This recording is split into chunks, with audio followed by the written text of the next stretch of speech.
Jadi pembicara terakhir kita untuk hari ini adalah Saudara John Gasky, yang duduk di samping saya di sini. Ia dibesarkan sebagai Masehi Advent hari ke-7. Ia mulai belajar Alkitab dan tulisan-tulisan Nyonya White saat masih muda. Dia melayani gerejanya di McKeesport, Pennsylvania, mulai sebagai diakon pada usia 16 tahun. Memberikan khotbah pertamanya pada usia 19 tahun, dan setelah itu menjadi penatua di gereja setempat. Jika Anda melihat sejarah Advent, kita dipimpin terutama oleh orang-orang muda pada tahun-tahun pertama. Dia terus melayani di gereja dalam banyak kapasitas, dan mencurahkan banyak waktu dalam seminggu untuk belajar Alkitab dan pelajaran sekolah Sabat. Berkhotbah di berbagai gereja, dan membantu di gereja village sebagaimana diperlukan dalam banyak kapasitas. Dia bekerja sebagai seorang insinyur aplikasi otomotif. Dan jika ada waktu luang, ia senang berkebun, memperbaiki mobil, membaca, dan menghabiskan waktu bersama keluarganya. Dan saya hanya ingin menambahkan catatan pribadi. Jika Anda menginginkan masukan yang matang secara rohani untuk diskusi sekolah Sabat, atau Anda ingin seseorang memimpin pekan doa atau persekutuan doa, Anda akan sulit menemukan orang yang lebih cocok selain daripada Saudara John Gasky. Dengan kedewasaan rohani yang ia bawa dalam tanggung jawabnya di gereja kita. Jadi, dengan senang hati saya serahkan kepada Saudara John Gasky, yang akan memimpin kita dalam seminar terakhir, Pekan Kebebasan Beragama kita. Sebelum dia berdiri, satu hal lagi. Sabat Kebebasan Beragama berikutnya, diadakan pada hari Jumat tanggal 12 dan tanggal 13 Januari tahun depan. Jadi harap catatlah di kalender Anda, tanggal 12 dan tanggal 13 Januari. Kita akan berfokus pada topik-topik yang sangat berbeda. Tetapi kami berharap dapat bertemu Anda semua pada tanggal 12 dan tanggal 13 Januari tahun 2024. Tanpa membuang waktu lagi, saya serahkan kepada Saudara Gasky. Semua orang menerima berkat yang luar biasa hari ini, bukan? Sebenarnya agak sulit untuk mengakhirinya. Saya rasa salah satu hal yang paling banyak saya temukan adalah ketika Anda mendengarkan setiap presentasi dan Anda melihat seluk-beluk segala sesuatu yang terjadi. Ini membuat Anda percaya bahwa Anda perlu tahu lebih banyak daripada apa yang Anda ketahui saat ini. Apakah saya benar jika saya mengatakan itu? Saat Anda mendengarkan perdebatan yang terjadi antara Senator Blair dan A.T. Jones, Anda mulai melihat tanggapan-tanggapan yang diberikan A.T. Jones. Dan jika Anda seperti saya, Anda duduk di sana dan berkata, bisakah saya membuat tanggapan yang sama? Dapatkah saya membela diri saya di sana? Padahal Alkitab mengatakan bahwa Anda tidak perlu mencatat apa yang akan Anda katakan. Kecuali jika Anda benar-benar mempelajarinya dan benar-benar kenal Tuhan. Tuhan tidak bisa ingatkan hal yang tidak pernah Anda masukkan. Maka dari itu, sangatlah penting bagi kita untuk membuka dan mempelajari kitab suci dan melihat sendiri. Secara pribadi dan bersama-sama saat kita belajar tentang apa yang diperlukan untuk dapat melihat Allah secara lebih sempurna, karena itulah inti dari semua ini.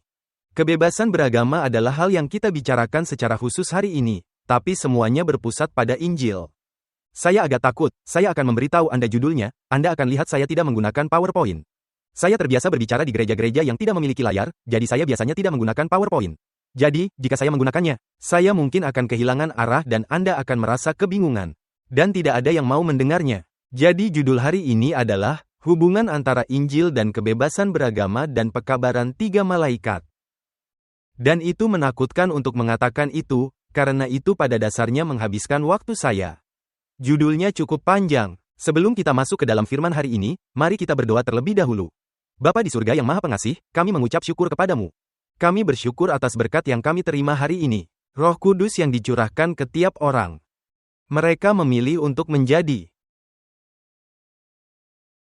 orang-orang yang mau mendengarkan Engkau dan mampu menjelaskannya sedemikian rupa, sehingga kita dapat mengerti dan kami semua dapat terdorong untuk berjalan lebih dekat denganmu. Tuhan, kami berdoa agar saat kami mempelajari topik terakhir hari ini, kiranya Engkau membuka firman-Mu pada kami dan Engkau membuatnya sangat jelas. Kiranya hati kami akan bertobat, kiranya kami akan siap untuk Engkau ketika Engkau datang kembali. Dan kami akan menjadi yang terdepan dalam memastikan bahwa orang lain akan ikut pergi bersama kami. Tuhan, saya berdoa agar Engkau mengampuni dosaku, dan bukan perkataanku yang bicara. Tapi biarlah hanya perkataan-Mu yang berfirman. Dalam nama Yesus kami berdoa, amin. Jadi, memikirkan apa yang akan kita bahas hari ini, saya rasa ini akan sangat mudah. Kita akan selesai sampai hampir pukul 7, jadi kita hanya akan membahas sesuatu yang sederhana hari ini. Yang akan kita lakukan adalah kita akan tetap aman. Kita akan melihat beberapa hal yang Yesus katakan. Dan kemudian saya akan menceritakan banyak cerita. Apakah itu terdengar masuk akal? Beberapa dari Anda mungkin merasa tidak yakin, dan itu mungkin tidak terlalu baik. Tidak merasa ingin mendengar cerita, tapi tidak, percayalah bahwa ini berasal dari Alkitab. Karena saya sungguh percaya ketika saya semakin banyak belajar. Setiap kali Tuhan memberitahu kita sesuatu melalui nubuatan, Dia memberi kita demonstrasi tentang hal itu dalam tindakan di suatu tempat di Alkitab. Agar Anda tidak perlu membuat kesalahan, dan Anda tidak perlu berhipotesis tentang sesuatu. dan berkata, apakah kami benar-benar tidak tahu apa itu? Anda bisa kembali baca Alkitab, dan Anda bisa melihat. Dan Anda dapat melihat bagaimana itu sebenarnya direncanakan. Jadi, seharusnya tidak ada yang akan buat Anda terkejut. Jadi, yang kita lakukan adalah kita melihat perkataan Yesus dahulu. Dan kita akan melihat pentingnya kebebasan beragama. Jadi, ayat yang jelas ingin kita lihat tentang Yesus berbicara tentang peristiwa-peristiwa akhir zaman adalah Matius pasal 24, ketika ia duduk di atas bukit Zaitun, benar? Murid-muridnya datang kepadanya, dan ia berkata, apakah tanda-tanda dari yang sedang terjadi ini? Karena ingat, mereka melihat bait Allah, dan berkata, tahukah kau Yesus, bait Allah ini akan berdiri selamanya. Dan dia berkata, kamu tahu, saya tidak benar-benar berpikir demikian. Bahkan, tidak akan ada satu batu pun yang akan ditinggalkan di atas batu yang lain. Mereka ketakutan, bagaimana mungkin hal ini bisa terjadi? Maka mereka bertanya pada Yesus dan ia menjawab, baiklah. Beritahu kami tanda-tanda dari hal ini. Dan dalam pikiran mereka, mereka tidak dapat memahami bahwa bait Allah akan mengalami kehancuran, tetapi itu bukanlah akhir dari dunia ini. Kedua hal itu saling berkaitan. Sekali lagi, ini adalah pandangan yang salah tentang apa yang sebenarnya dikatakan oleh kitab suci. Dalam Matius 24, mari kita buka kembali. Salah satu pembicara yang sangat saya suka dengarkan pada setiap kesempatan yang mungkin bisa saya dapatkan.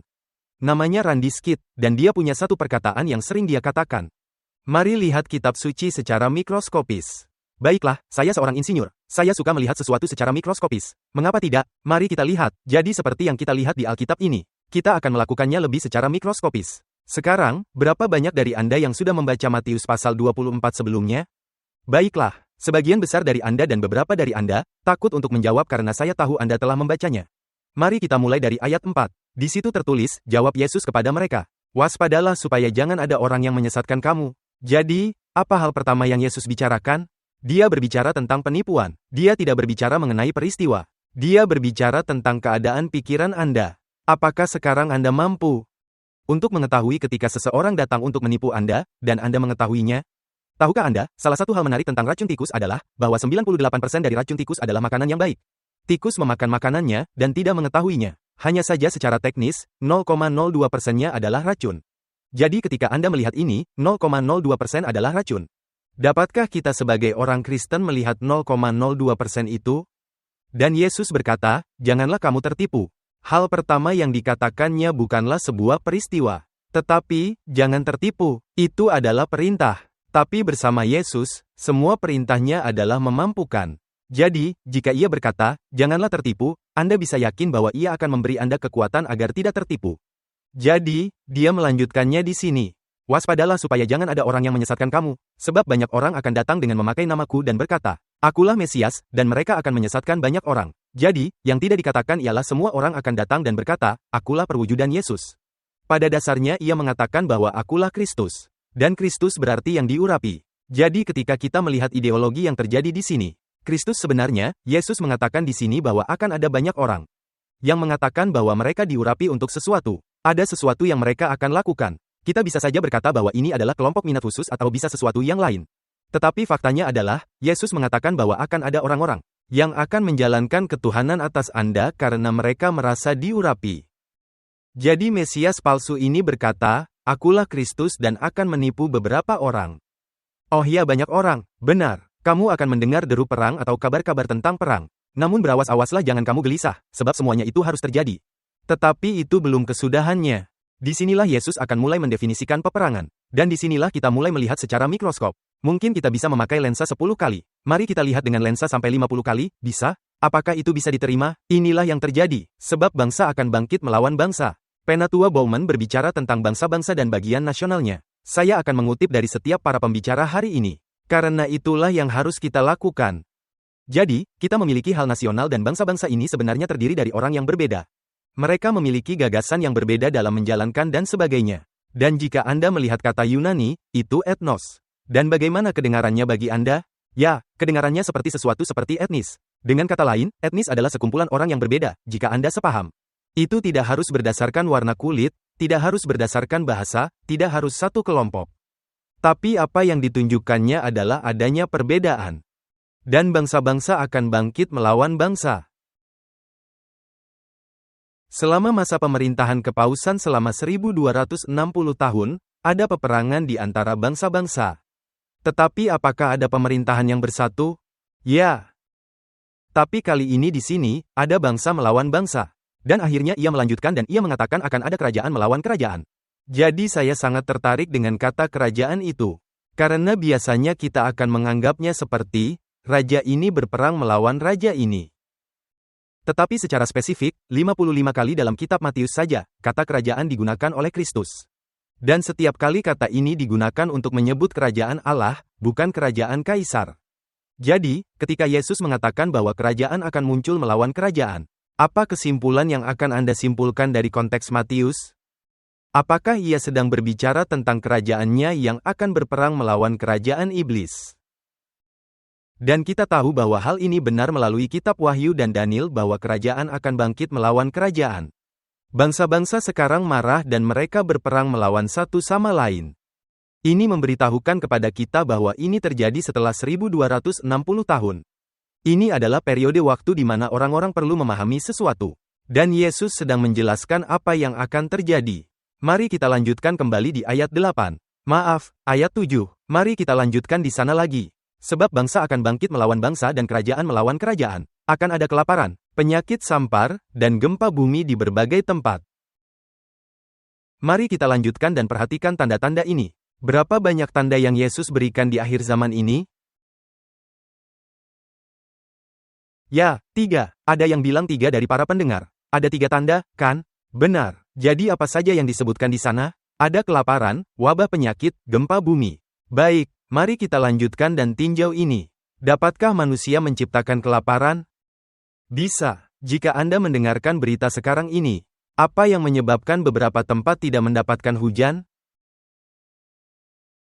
Ya, karena perubahan iklim, karena kita memiliki jejak karbon. Dan karena kita memiliki jejak karbon ini, pola musim jadi berubah. Jika kita menghilangkan jejak karbon melalui kota 15 menit, jika kita menghilangkan yang lainnya seperti itu. Coba tebak apa yang bisa kita balikkan? Ya, kita bisa membalikkan hal-hal itu, bukan? Jadi ini adalah reaksi yang sangat berpusat pada manusia. Manusia dapat mengubah kita. Ini mirip dengan cerita saat Musa datang ke sana dan dia melempar ular ke bawah. Maaf, dia tidak melempar ular ke bawah. Dia memungutnya. Ketika Musa maju dan melemparkan tongkatnya ke tanah dan berubah menjadi ular. Apa yang dilakukan oleh para penyihir Mesir? Mereka menipu Firaun dengan berpikir bahwa mereka dapat melakukan hal yang sama. Dan tentu saja, tongkat Musa melayang dan menelan tongkat mereka. Dia mengambilnya, dan sekarang Musa memiliki 10-15 tongkat di tangannya. Itu tidak penting, semua tongkat itu menjadi satu tongkat Musa sekarang. Kenapa? Karena tongkatnya lebih baik karena Allah menyuruhnya untuk melakukannya. Jadi di sini, kita melihat konsep yang sama lagi bahwa para penyihir Mesir dapat melakukan hal yang Allah lakukan.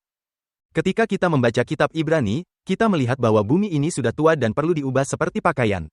Apakah bumi sedang berubah? Apakah bumi menjadi usang? Dan pada akhirnya, haruskah Anda merawat bumi?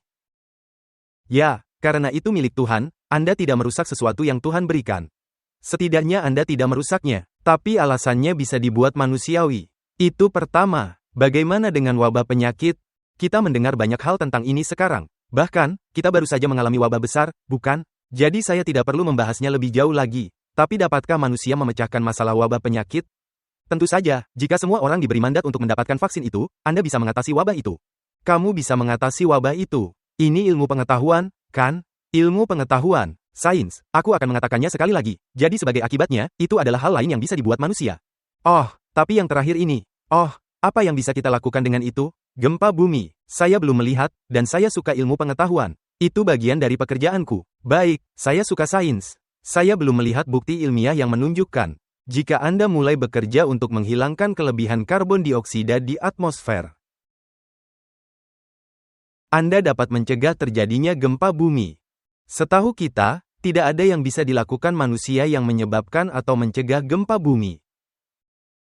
Hal yang sama dengan gunung meletus. Dan coba tebak, apa yang kita dapatkan lebih banyak lagi? Bahkan di California Selatan, mereka baru saja mengalami badai tropis yang datang. Dan mereka mengalami gempa bumi berkekuatan 5,2 skala Richter pada saat yang bersamaan. Apakah badai tropis yang menyebabkan gempa bumi? Tidak. Gempa bumi terjadi karena lempeng tektonik mengalami pergeseran. Ada gesekan, dan itu terjadi. Jadi gempa bumi, apa yang menyebabkan gempa bumi? Nah, mungkin kekecewaan Allah kepada kita, karena Allah bisa melakukan hal itu.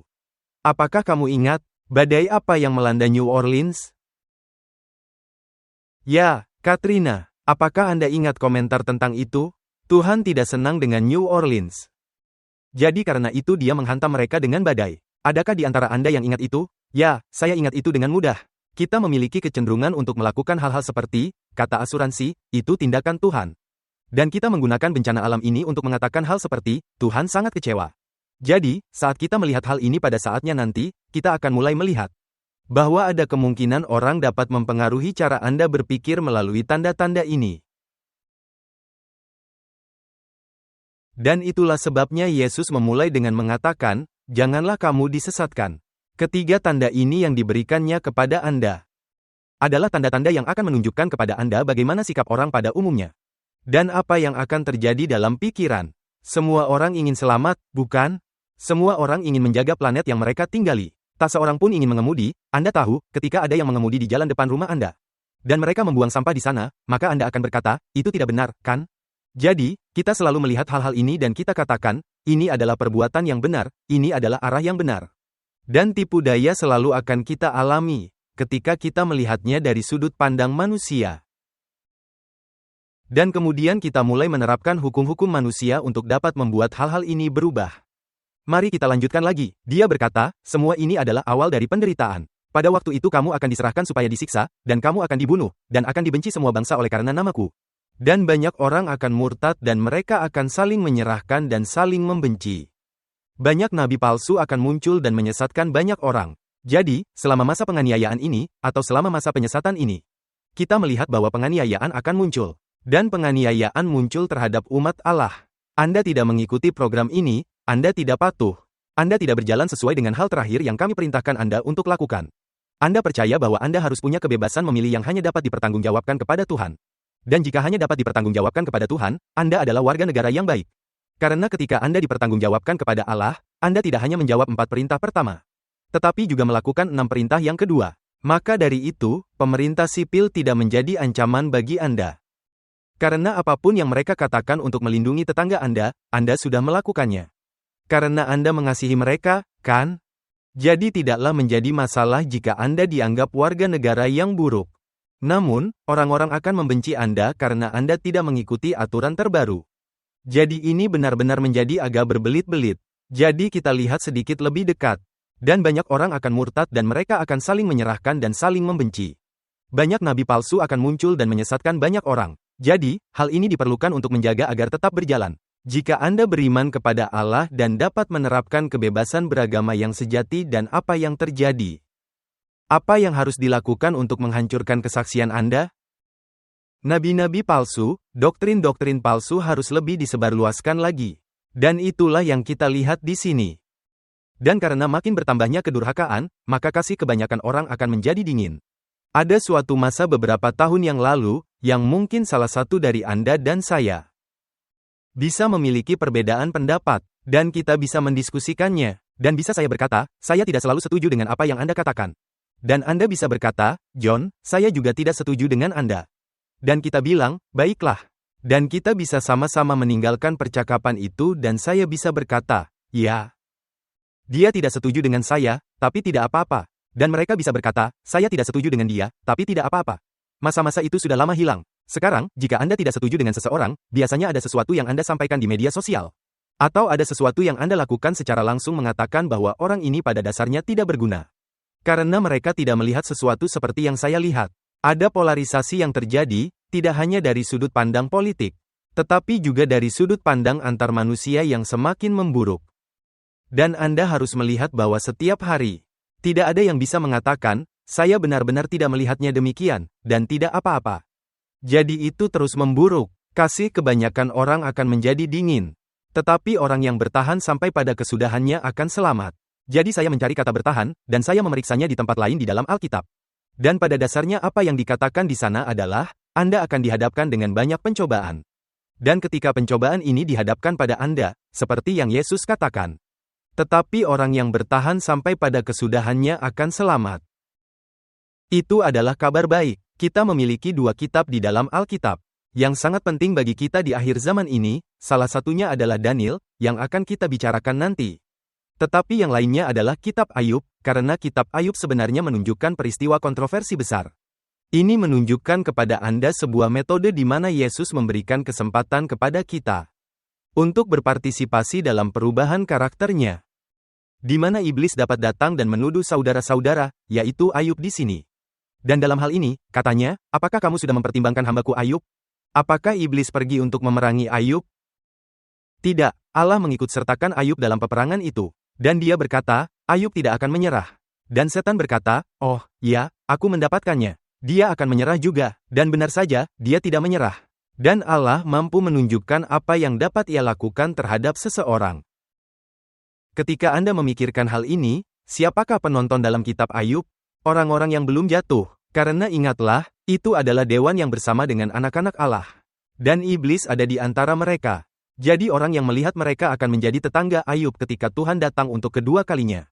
Dan ketika Anda pikirkan, di sini ada semua malaikat, ada semua makhluk lain yang tidak pernah jatuh. Dan Anda melihat mereka, dan Anda harus mengasihani mereka. Karena Allah menghampiri mereka dan Dia berkata, aku dapat mengambil orang-orang di bumi itu. Dan aku dapat mengubah mereka dan mentransformasi mereka, dan mereka akan hidup di sampingmu selamanya. Dan malaikat itu ingat seperti apa Anda saat pertama kali dia datang untuk melindungi Anda. Dan dia berkata, kau tahu Tuhan, saya tidak begitu yakin dengan yang satu ini. Dan Yesus berkata, percayalah, melalui pekerjaan Roh Kudus, kita mendapatkannya. Dan ia terus bekerja, dan akhirnya malaikat itu berkata, engkau benar Tuhan. Saya tidak sabar menunggu sampai nanti dia datang ke surga. Karena saya ingin menghabiskan sisa kekekalan bersama mereka. Itulah yang Yesus lakukan bagi kita. Bagi saya, hal itu sangat sulit dipercaya. Mengetahui di mana kita berada, mengetahui apa yang sedang kita lakukan saat ini. Dan mengetahui kemana Allah dapat dan akan membawa kita jika kita mengizinkannya. Itu menakjubkan, sungguh menakjubkan. Maka Yesus melanjutkan sedikit lebih jauh, dan ia berkata, dan Injil kerajaan ini akan diberitakan di seluruh dunia menjadi kesaksian bagi semua bangsa. Sesudah itu barulah tiba kesudahannya. Jadi, apa yang akan diberitakan kepada semua bangsa? Injil. Baik, jadi disinilah pekabaran 3 malaikat itu masuk. Nah, kita telah mempelajari pekabaran dari ketiga malaikat di kuartal terakhir sekolah Sabat, kan? Jadi saya tidak akan membahasnya kata per kata. Namun saya mengatakan bahwa saya percaya bahwa ada tempat di perjanjian lama, di mana pekabaran 3 malaikat disampaikan. Itulah yang kita bahas, tetapi sebelum kita membahasnya, Yesus membuat sesuatu yang sangat menarik di sini. Dalam ayat 15, ia berkata, jadi apabila kamu melihat pembinasa keji berdiri di tempat kudus, menurut firman yang disampaikan oleh Nabi Daniel, para pembaca hendaklah memperhatikannya. Jadi di sini kita melihat Yesus benar-benar merujuk kepada kitab Daniel. Bagaimana seharusnya kita melihat kitab Daniel? Mari kita buka kitab Wahyu. Menarik, kita akan membahas kitab Wahyu untuk melihat kitab Daniel, tetapi kita akan pergi ke Wahyu 10. Jadi silakan, ada beberapa Alkitab di depan Anda jika Anda ingin mengambilnya. Mari kita lanjutkan dan lihat. Saya menemukan ketika Anda membacanya, ini akan lebih memperkuatnya lagi. Daniel 10, maaf bukan Daniel 10, tapi Wahyu 10. Wahyu 10, dan apa yang akan kita lakukan adalah mulai membaca dari ayat 5. Kita akan membaca ayat 5 sampai ayat 11. Dan saya berjanji kepada Anda, saya akan menjabarkannya. Wahyu 10 ayat 5, dan malaikat yang kulihat berdiri di atas laut dan di atas bumi, mengangkat tangan kanannya ke langit. Hal ini menarik karena ketika kita melihat Wahyu 13, kita melihat 2 binatang keluar dari 2 tempat. Yang satu muncul dari mana? Nah, ia muncul dari air. Yang pertama, yang disebut binatang laut. Lalu yang kedua berasal dari mana? Dari daratan, yang merupakan binatang darat. Baik, jadi kita punya 2 binatang buas yang akan muncul. Namun malaikat ini berdiri di atas laut dan daratan. Ia mengangkat tangan ke langit, dan bersumpah demi Dia yang hidup sampai selama-lamanya, yang telah menciptakan langit dan segala isinya, dan bumi dan segala isinya. Dan laut dan segala isinya, katanya, tidak akan ada penundaan lagi. Jadi di sini, malaikat yang berdiri di atas bumi dan di atas laut mengatakan tidak ada waktu lagi. Dengan kata lain, semua nubuatan waktu sudah berakhir pada saat ini. Jadi, sekarang kita hidup di penggenapan hari pendamaian. Tidak ada lagi nubuatan waktu setelahnya. Dan kemudian ia berkata dalam ayat 7, tetapi pada waktu bunyi sangkakala dari malaikat yang ke-7, yang terakhir, yaitu apabila ia meniup sangkakalanya, maka akan genaplah keputusan rahasia Allah, seperti yang ia nyatakan kepada hamba-hambanya, para nabi. Sekarang, hal ini dapat berubah menjadi, dari wacana kecil normal yang kita lakukan di sini. Ini bisa berubah jadi Injil yang kekal jika saya membahas setiap detailnya. Saya tidak akan melakukan itu pada Anda, karena Anda sudah lama di sini. Dan mendengar saya melanjutkan untuk 4 jam, itu tidak akan berjalan baik. Tapi cukuplah untuk mengatakan bahwa saat ini, saat kita melihat ini, Kita melihat bahwa misteri Allah harus diselesaikan. Nah, hal ini seharusnya mulai mengingatkan Anda bahwa ada sesuatu yang akan Allah lakukan untuk jemaatnya. Dan ketika kita melihat kebenaran oleh iman, bukankah itu juga yang akan Allah lakukan bagi gerejanya? Perhatikanlah, ketika kita melihat kebenaran dan sebagainya, seringkali kita memiliki kecenderungan. Dan ini bersifat universal, bukan hanya gereja-gereja non-Advent tetapi juga gereja Advent. Kita memiliki kecenderungan untuk melihatnya dan berkata, wah, Tuhan memiliki standar yang tinggi. Jadi saya harus melakukan, dan kemudian melanjutkan bagian yang kosongnya. Dapatkah Anda melakukan hal itu? Dapatkah Anda mencapai standar Allah yang tinggi sendirian? Pikiran itu muncul jika dipikirkan secara logika, jika Anda dapat mencapai standar Allah dengan kekuatan sendiri. Maka itu berarti pengorbanan Kristus sendiri tidak begitu berpengaruh. Itu membutuhkan pengorbanan dan sesuatu yang lain dari Anda. Namun bukan itu masalahnya, itu hanya membutuhkan pengorbanan Kristus. Dan Anda tidak perlu berpartisipasi di sana. Karena Anda memiliki sesuatu yang akan kita bahas nanti. Meskipun demikian, misteri Allah harus diselesaikan. Jadi kita memiliki misteri kesalehan, kita memiliki misteri kelaliman, keduanya sedang mencapai puncaknya saat ini. Misteri kesalehan adalah bagaimana Anda dapat menjadi serupa dengan Allah. Kristus di dalam diri Anda, pengharapan akan kemuliaan. Kita melihat hal ini melalui tulisan Paulus, dan bahkan ada di seluruh perjanjian lama. Bahwa ada pekerjaan yang Allah akan lakukan kepada umatnya ketika mereka mengizinkan Dia melakukannya. Anda tidak perlu khawatir tentang hal ini, Allah akan menjagamu. Dia akan memastikan bahwa Anda akan masuk surga. Tetapi Anda harus menyerahkan segalanya. Kita akan berbicara tentang salah satu orang favorit kita untuk menunjukkan cara kerja hal ini. Jadi di ayat 8 dikatakan, dan suara yang telah kudengar dari langit itu, berkata pula kepadaku, katanya, pergilah, ambillah gulungan kitab yang terbuka di tangan malaikat, yang berdiri di atas laut dan di atas bumi itu. Kita sudah setengah jalan, dan saya tidak bisa menceritakan semuanya tentang kitab kecil ini. Tetapi ini adalah buku Daniel. Dan itu apa? Yah, itu terbuka. Dan malaikat itu berkata, ambillah kitab yang terbuka itu. Dan kau akan melakukan sesuatu. Engkau akan mengambilnya, dan memakannya. Kemudian, di ayat 9 ia berkata, aku pergi kepada malaikat itu dan meminta kepadanya, berikan buku itu padaku. Katanya padaku, ambillah dan makanlah, itu akan membuat perutmu terasa pahit, tetapi di dalam mulutmu akan terasa manis seperti madu. Lalu aku mengambil kitab itu dari tangan malaikat itu, dan memakannya, di dalam mulutku ia terasa manis seperti madu. Tetapi sesudah aku memakannya, perutku menjadi pahit rasanya. Nah, ini menarik, jadi dia memakan kitab kecil ini. Jadi, siapakah yang memakan kitab kecil itu? Itu adalah Yohanes. Dan siapa yang menulis kitab Wahyu?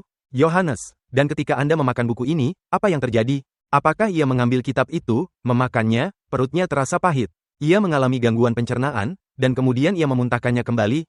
Tidak, itu benar-benar masuk ke dalam pencernaannya, dan tetap berada di dalam pencernaannya. Pernahkah Anda berpikir, ketika Anda berpikir tentang perjamuan, dan Anda berpikir tentang apa yang Tuhan lakukan di sana? Dia berkata, sesering kamu makan roti ini, dan minum anggur ini, perbuatlah ini menjadi peringatan akan aku. Jadi, sebenarnya ini bukan sebuah perumpamaan. Sama sekali bukan itu. Tetapi bahasa kiasannya adalah ketika Anda makan Kristus, ia menjadi bagian dari diri Anda. Dengan kata lain, Anda tidak hanya pergi dan berkata, saya bisa memakannya dengan biasa, dan kembali ke apa yang biasa saya lakukan. Ketika Anda memakannya, Anda benar-benar menerima dia, dan berkata, apa yang Anda miliki perlu mengalir dalam darah saya. Dan itu harus mengubah saya menjadi apa yang bukan diri saya. Pepatah selalu mengatakan, Anda adalah apa yang Anda makan, bukan? Anda tentunya mengetahui pepatah ini. Jadi saya suka menanam sesuatu. Itu ada di biodata saya, dan itu memang benar. Jadi saya suka menanam jagung. Jadi jika saya makan jagung sebelum datang ke sini hari ini, apakah saya akan menjadi kuning atau putih dan berkecambah? Faktanya adalah, tidak, saya tidak akan berubah. Saya akan tetap terlihat sama. Tetapi jika saya makan makanan tidak sehat sepanjang waktu, seperti donat, apakah saya jadi seperti donat? Kemungkinannya, ya, saya mungkin jadi punya pelampung. Anda tahu, itu mungkin bukan hal yang baik bagi saya. Jadi, dengan makan makanan sehat, Anda menjadi sehat. Dengan makan makanan tidak sehat, mari kita sebut demikian untuk hari ini.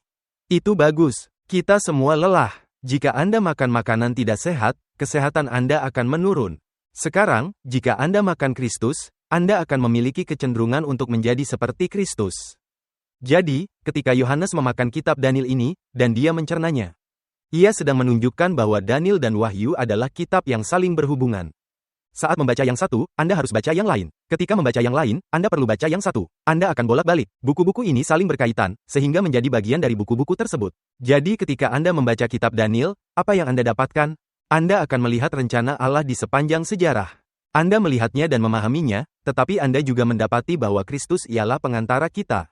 Anda juga mendapati Kristus yang datang ke bumi. Anda juga memahami karyanya di dalam bait suci secara menyeluruh. Kemudian Anda akhirnya sampai pada akhir kitab, dan Anda melihat Daniel pasal 11. Yang mana kita masih belum mengetahui jawaban untuk itu. Tetapi semua itu diberikan saat Anda memakan buku itu.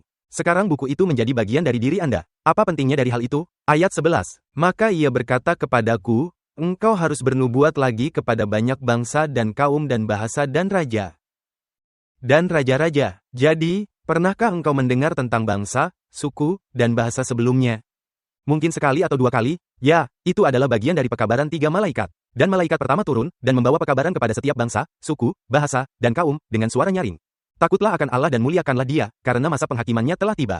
Dan kita lihat disebutkan kelompok orang yang sama di sana. Tetapi perhatikan ada tokoh lain yang disebutkan, yaitu raja-raja. Jika Anda menangkap apa yang terjadi hari ini, ada banyak sekali kesaksian tentang kebebasan agama untuk siapa? Kepada kekuasaan sipil, kepada kebebasan beragama. Melalui studi tentang kitab Daniel, Anda akan mendapatkan sudut pandang lebih baik tentang bagaimana mempertahankan iman Anda. Tidak hanya di antara bangsa-bangsa, suku, bahasa, dan kaum, tetapi juga di hadapan para raja. Jadi, ini adalah bacaan wajib. Bahkan, saya bisa bilang ini adalah pembelajaran yang wajib. Anda harus membaca kitab Daniel dan mempelajarinya. Ini sangat penting bagi perjalanan hidup Kristen Anda. Saya tidak melebih-lebihkan hal itu. Hal ini sangat penting. Kita perlu memahaminya. Hal ini harus menjadi sesuatu yang selalu ada dalam pikiran kita setiap saat. Jadi, ketika Anda sedang santai, daripada memikirkan apa yang akan Anda makan nanti pada hari itu, kenapa tidak beri Tuhan kesempatan dan berpikir apa yang akan dilakukan tanduk kecil itu? Mengapa tidak memberikan kesempatan, tetapi untuk mengetahuinya, Anda harus membacanya setiap saat. Baik, jadi kita mulai melihat ini di sana, bahwa Anda harus bernubuat lagi. Satu hal yang Wahyu lakukan itu seperti strukturnya yang saya tahu adalah struktur yang kiastik, tapi mari kita buat sedikit lebih sederhana. Jika Anda melihat ombak yang datang ke pantai dan mulai menajam, ujungnya adalah bagian utama dari gelombang, bukan? Dan kemudian gelombang itu mulai menukik dan mengulang kembali. Yohanes sering lakukan ini dengan tulisannya, di mana dia pergi dan memberi Anda puncak di mana ia berada. Tapi kemudian ia akan katakan, inilah cara kita sampai di sana. Dan dalam hal ini, dia pergi ke Daniel 11 dan berbicara tentang bagaimana kita sampai di sini. Ia berbicara tentang binatang dari jurang maut yang akan muncul. Dan mari kita lanjutkan ke ayat 7.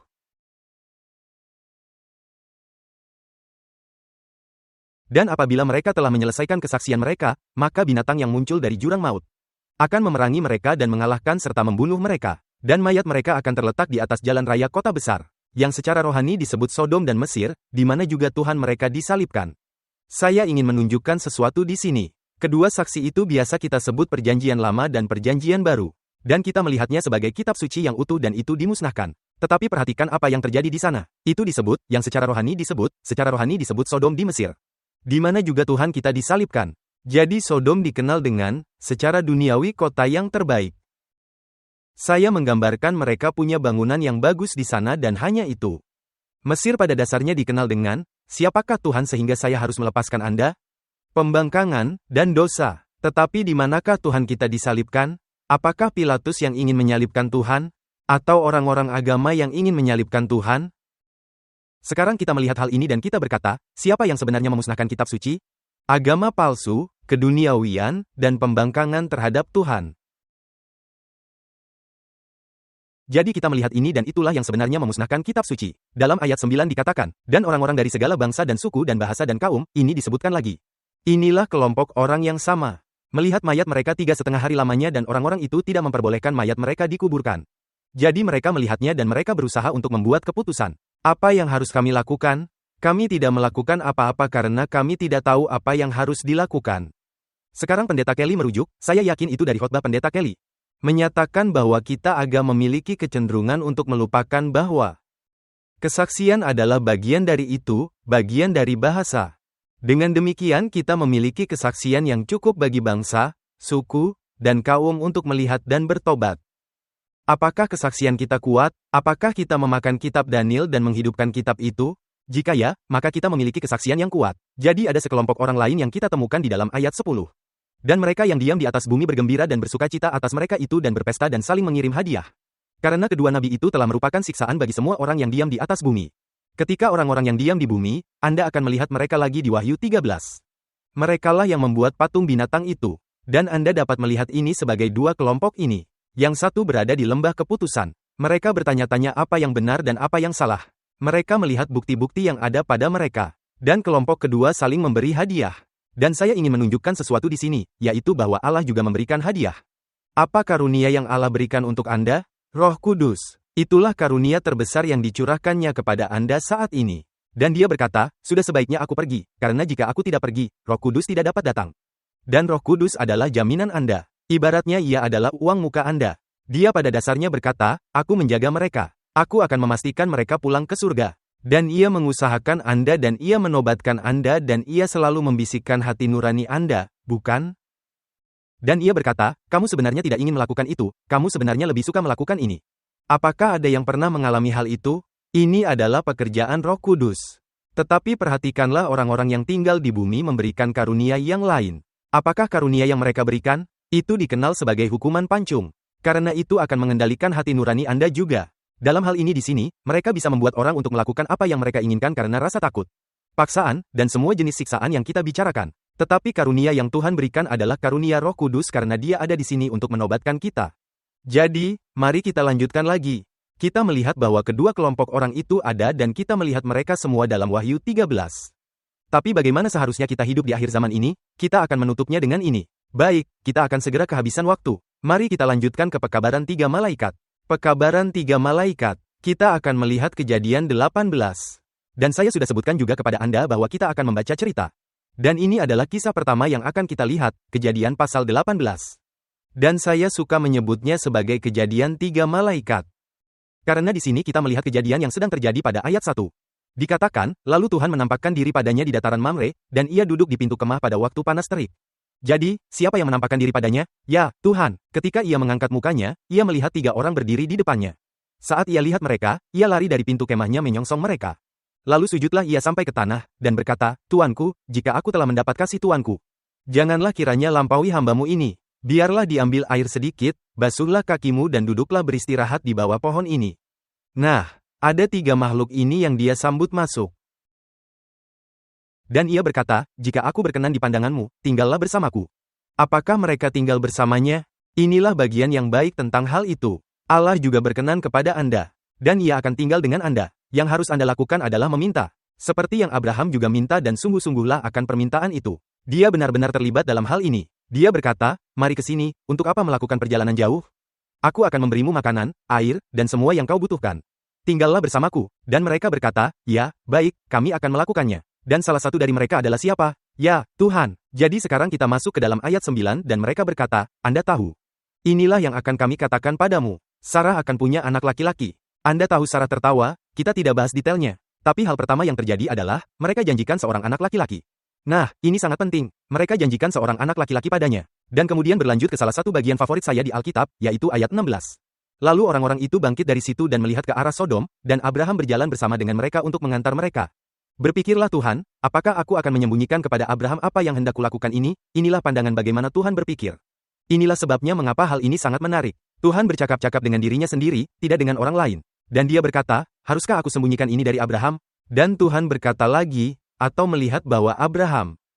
Sesungguhnya Abraham akan menjadi bangsa yang besar dan berkuasa. Dan oleh dia segala bangsa di atas bumi akan mendapat berkat, sebab aku telah memilih dia, supaya diperintahkannya kepada anak-anaknya dan kepada keturunannya. Dan mereka tetap mengikuti jalan Tuhan, untuk berbuat adil dan benar. Dan supaya Tuhan memenuhi kepada Abraham apa yang dijanjikannya kepadanya. Sekali lagi, ini sangat menarik. Tuhan mengatakan bahwa ia mengenal Abraham. Bayangkan itu di masa sekarang. Apakah Tuhan mengenal Anda? Apakah Dia tahu bahwa Anda akan memimpin rumah Anda sedemikian rupa? Sehingga itu membawa kehormatan dan kemuliaan, bahwa itu akan menjadi kemuliaan bagi semua bangsa? Dapatkah Ia mengatakan hal itu tentang kita? Ia bisa mengatakan itu tentang Abraham. Bahkan, ada percakapan yang membuktikan kalau Ia bisa mengatakan itu tentang Abraham. Tapi hal yang menarik ialah, jika kita lihat lebih jauh, Ia bicara tentang keluarganya, cara Ia mengatur keluarganya. Beberapa pasal kemudian di pasal 22, kita melihat bahwa Abraham diberikan ujian. Dan ini sangat penting karena ketika Allah berbicara kepada Abraham, Ia berkata, ambillah sekarang anakmu yang tunggal, Ishak, yang engkau kasihi. Lalu bawa dia ke gunung yang akan kuberitahukan kepadamu. Dan itu adalah gunung di Moria, bukan? Dan ia berkata bahwa dia akan dipersembahkan di sana sebagai kurban. Allah menyuruhnya untuk melakukan sesuatu yang sepertinya tidak masuk akal baginya. Tapi perhatikan apa yang dikatakannya, ambillah sekarang anakmu yang tunggal, Ishak, yang engkau kasihi. Dan pada akhirnya, setelah Allah menahan tangannya yang hendak menyembelih Ishak, dia berkata, sekarang aku tahu bahwa engkau mengasihi aku, karena engkau tidak menahan anakmu yang tunggal. Dia meninggalkan orang yang engkau kasihi. Itu bukan bagian dari pembicaraan Allah. Karena Abraham sampai pada titik di mana ia mengasihi Allah lebih dari ia mengasihi karunia yang diberikan Allah. Hal ini sangat penting, karena inilah yang seharusnya terjadi pada kita. Kita tidak dapat mengatur hidup kita dan bergantung sepenuhnya kepada Allah, kecuali kita mengasihi Allah dengan tulus. Kesalahan Adam ialah ia lebih mengasihi Hawa daripada Allah. Kesalahan Hawa adalah ia lebih menyukai pemikiran untuk mengetahui hal tentang Tuhan daripada bersama Tuhan. Ular itu menipunya, dan Adam pun menuruti kemauannya. Nyatanya mereka kurang mengasihi Tuhan. Andai mereka lebih mengasihi Tuhan, itu akan menyelamatkan mereka. Jadi, ketika kita melihat hal ini saat Allah yang mengatakan bahwa Abraham akan memberikan kepada keluarganya segala sesuatu yang diperlukan untuk menjadi berkat bagi semua bangsa, kita memiliki kisah itu. Dan kemudian, ketika Yakub bertemu dengan Laban, ingatlah bahwa Yakub melarikan diri karena Laban mengubah upahnya 10 kali. Dan dia keluar dari sana. Sudah waktunya bagi dia untuk pergi, malaikat menyuruhnya pergi. Dan ketika dia melarikan diri, akhirnya Laban menghampirinya dan berkata, Yakub, inilah yang akan terjadi. Kamu mengambil anak perempuan saya. Kamu mengambil cucu-cucu saya. Kamu mengambil sapi-sapi saya. Tapi kita akan mendirikan batu di sini. Aku tak akan melewati batas padamu, kau tak akan melewati batasku untuk hal yang jahat. Dan bersumpahlah demi Allah bapamu, Abraham, dan Terah. Dan dia tidak mau melakukannya. Dia berkata, tidak, aku tidak akan melakukannya. Aku akan bersumpah demi rasa takut Ishak. Karena pada saat itu, Yakub benar-benar menyadari bahwa rasa takut Ishak sebenarnya adalah Ishak menyerahkan semuanya kepada ayahnya. Dan dia berkata, ini adalah sesuatu yang bisa saya jalani, ini sesuatu yang bisa saya lakukan. Tak ada persamaan di sana. Dewa-dewa Terah bukanlah Allah Abraham. Mereka punya berhala-berhala itu. Dalam hal ini, Laban coba untuk memadukan mereka bersama-sama, untuk mendapatkan berkat yang baik bagi keluarga mereka, dan Yakub tidak akan mendapatkannya. Dia berkata, aku tahu seperti apa keluarga yang sejati itu, dan itu bukan keluarga Allah. Aku hanya akan bersumpah dengan hal-hal yang aku tahu.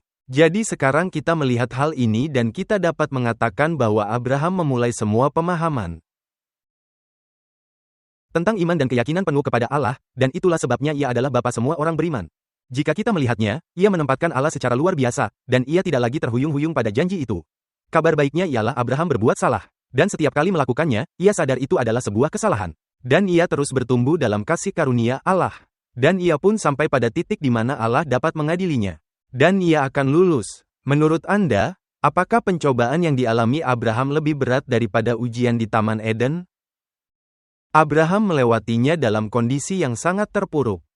Itulah yang dapat dilakukan oleh kuasa Allah di dalam diri Anda. Itulah yang dapat ia lakukan. Jadi ketika Anda berbicara tentang kebebasan beragama, itu luar biasa karena Anda dapat memilih Tuhan, yang dapat membuat diri Anda sama seperti Dia. Seperti Tuhan, bukan Tuhan. Tetapi Dia dapat mengubah karakter Anda. Dia bisa membuatmu menjadi lebih baik. Saya banyak bicara tentang memperbaiki mobil, itu hal favorit saya. Saya tidak ada waktu untuk melakukannya, tapi saya menyukainya. Persamaan yang bisa saya berikan adalah, saya pergi dan ada sebuah mobil ketika saya pergi berkunjung ke rumah teman.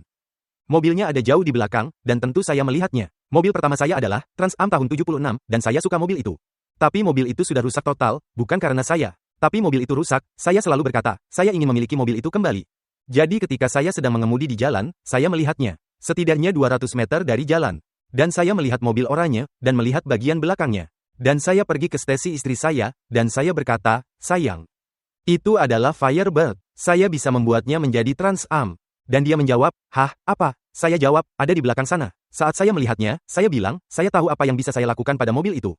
Dan Anda bisa membayangkan Tuhan menghampirinya dan berkata, ada manusia rusak di sini. Manusia ini tidak bernilai, tidak ada sama sekali, tak seorang pun yang melihat manusia itu bernilai. Bahkan gereja ini pun mengatakan bahwa orang itu tidak bernilai. Tetapi Allah menganggap ia bernilai. Kemudian Tuhan melihat orang itu, ia berkata, aku bisa berbuat sesuatu pada orang ini. Dan Allah memiliki semua kemampuan di mana ia dapat memotong logam berkarat, mengelas besinya, dan ia dapat memperbaiki mesinnya dan membuatnya lebih baik daripada baru.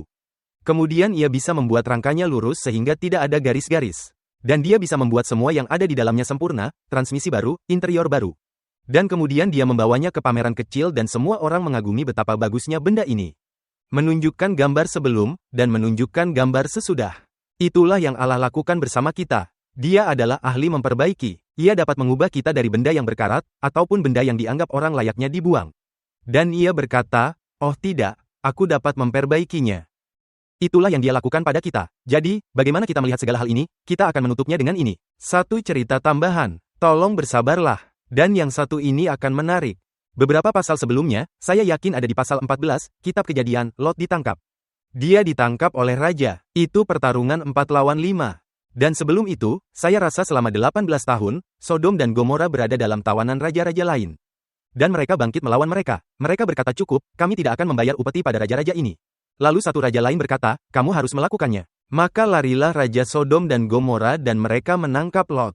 Abraham pun berkata, 318 orang dari kalian yang sudah dilatih. Kalian akan ikut dengan aku dan kita akan membebaskan mereka.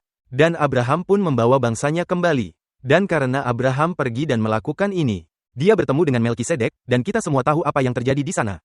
Melkisedek adalah representasi dari seperti apa Kristus itu. Abraham memberikan persepuluhan dari semuanya, ia menunjukkan semua hal ini. Namun sekarang, dalam kisah yang kita lihat di pasal 18, pada dasarnya, setelah Yesus mengatakan kepadanya, aku datang ke sini untuk melihat sendiri seberapa besar kejahatan kota ini sehingga aku harus menghancurkannya. Dia mulai berbicara secara rasional kepada Allah dengan mengatakan, Tuhan, Engkaulah Tuhan semesta alam, aku tahu siapa Engkau. Engkau tidak akan menghancurkan orang benar di antara orang fasik. Jadi, jika ada 50, Engkau tidak akan melakukannya, kan? Tidak, 45, tidak, 30, 20, 10. Sampai pada ke-10, Tuhan berkata, aku tidak akan menghancurkan mereka. Puaslah Abraham, inilah orang-orang yang dibebaskan oleh Abraham. Mereka adalah orang-orang yang tinggal di atas bumi. Karena dari mana kita tahu hal itu? Abraham berdoa untuk orang-orang sampai akhir hayatnya. Saat kita melihat pekabaran 3 malaikat, sangat mudah bagi kita untuk mengatakan bahwa ini adalah kita dibandingkan mereka. Atau mereka yang di luar sana. Abraham mengambil peran aktif dengan berkata, Tuhan, saya dalam hal ini bersamamu. Engkau mengasihi mereka, dan karena engkau mengasihi saya juga mengasihi mereka. Saya tidak rela jika mereka menderita dan binasa. Tetapi jika mereka menderita, saya mengerti mengapa. Tapi sementara itu, mari kita selamatkan mereka. Lot ada di sana bersama keluarganya, saya yakin akan ada 10 orang benar. Dan kita bisa membuat mereka hidup lebih lama lagi, dan mungkin mereka akan melihat. Mungkin kesaksian yang kita miliki akan mengubah mereka. Pada akhir zaman ini, ketika kita lihat pekabaran 3 malaikat, kita perlu melihat dari sudut pandang Abraham melakukannya. Mereka semua adalah anak-anak Allah. Setiap orang yang dilahirkan, dia tahu sejak awal. Setiap orang yang kamu lihat di bumi ini, yang tidak kamu kenal. Allah sebenarnya memiliki tempat dalam pikirannya dan tempat di surga yang bisa mereka tempati. Tidak penting apa yang kita pikirkan tentang mereka. Mereka mungkin bisa berada di sana. Adalah tugas kita untuk menerima firman Tuhan dan melihatnya dan berkata, Tuhan, jalanmu sempurna. Mereka jauh di atas saya. Apapun yang engkau kehendaki untuk saya lakukan, Tuhan, itulah yang akan saya lakukan. Saya tidak akan mempertanyakan, saya akan maju. Karena engkau mengasihi saya lebih dulu, saya akan mengasihimu. Dan ketika kita melihat hal ini, bagaimana kita bisa sampai ke sana? Kita hanya bisa sampai di sana melalui mempelajari Alkitab. Kita akan mempelajari tentang pernikahan minggu ini di kelas sekolah Sabat, pada hari Sabat depan. Saya yakin begitu, seperti yang kita lihat, para suami dan istri, jika tiba-tiba saya datang pada istri saya Stasi. Dan dulu saya bilang, sayang, mari kita menikah. Dan dia bilang, baik, itu ide yang bagus. Dan kami menikah. Kemudian, setelah pernikahan, kami menghabiskan waktu sebulan bersama.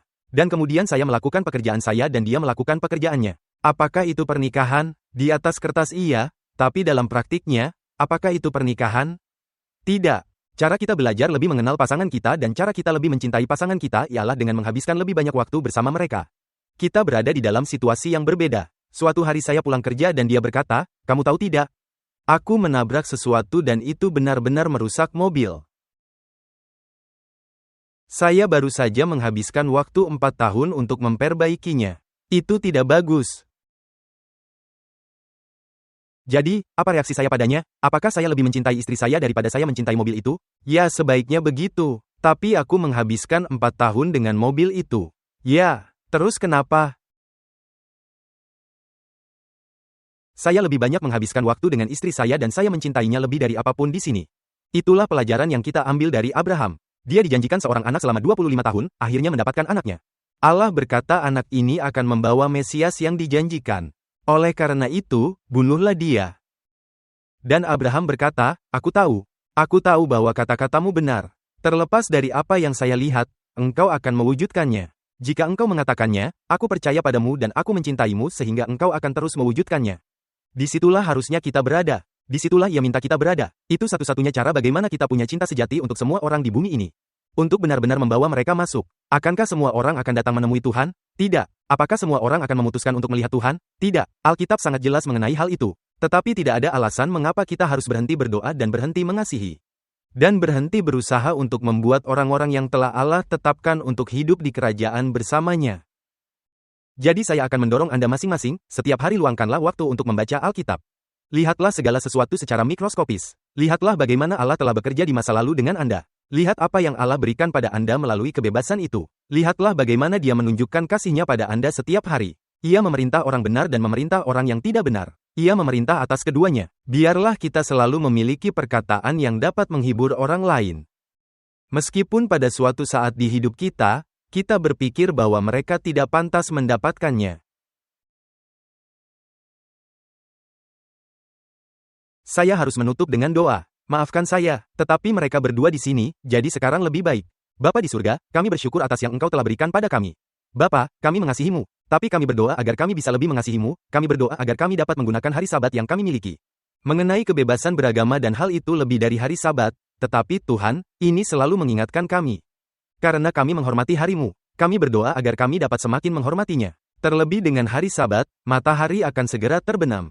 Semoga kami dapat melihat hari Sabat berikutnya. Dan berkata hari Sabat ialah hari yang jauh lebih baik ketika hari Sabat tiba dari apapun yang terjadi sepanjang minggu. Tuhan, kami mengasihimu dan kami berdoa agar kami semakin sepertimu. Dampingi semua yang datang dari jauh. Kami berdoa agar Engkau melindungi mereka pulang. Dan kami bersyukur atas semua orang yang telah berpartisipasi hari ini. Atas semuanya ini kami memohon dalam nama Yesus kami berdoa. Amin.